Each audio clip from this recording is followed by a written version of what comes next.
Last business day of the year, chance to squeeze in one more instant grace before we go and say goodbye to 2023. I'm Jim Babka with Grace Archie with Jim Babka, brought to you by the Zero Aggression Project.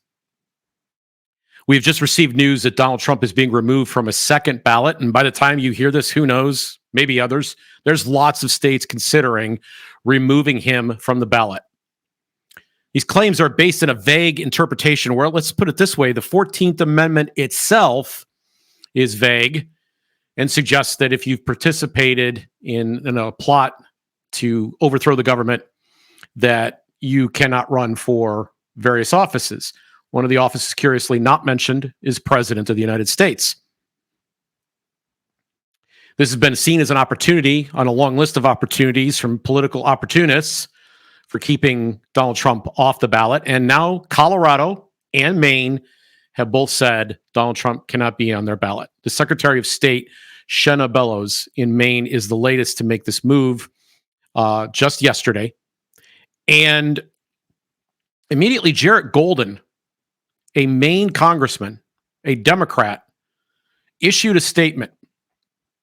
And before I give you the statement, I wanted you to understand that this man voted to impeach Donald Trump for January 6th. And he writes, quote, "We are a nation of laws.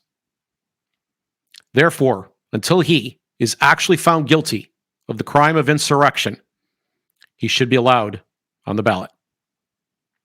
There has been a lot of hot air expended about how you should view this case.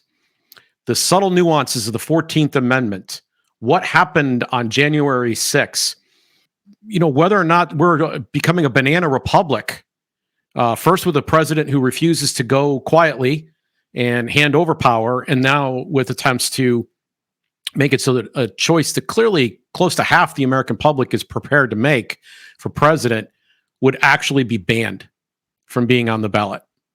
I don't expect these cases to stand for whatever it's worth. And I don't particularly find most of the analysis incredibly helpful. The fact of the matter is that he has not been found guilty of the crime of insurrection. Representative Jarrett Golden is right.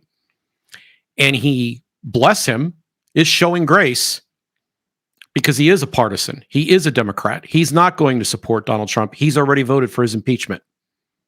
And he paves the way and gives us a model for how to understand or interpret this situation.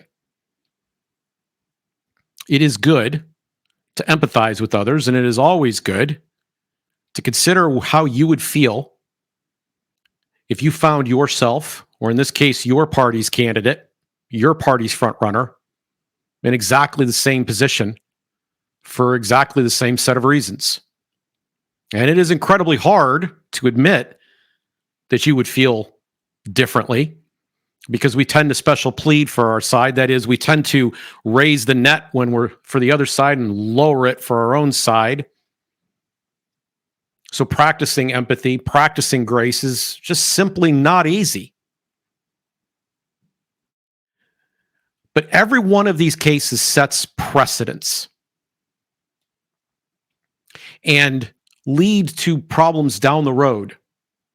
The problems are not foreseen at the time that everybody's in the fever, which is why an attitude or a spirit of empathy, recognizing that it could be you someday, and grace, wanting the same set of standards for your opponents, your enemy, is necessary. So let me sum this up in a tidy instant grace package. Until Donald Trump is convicted of the crime of insurrection, and it should be tried in court. Those proceedings are underway. Representative Jarrett Golden has given us the model to follow. Let's not create a precedent that we ourselves wouldn't want to find being imposed on us at a later date. And this is a message to all the partisans, because in partisanship, it is almost impossible to find grace. But maybe you can be a light.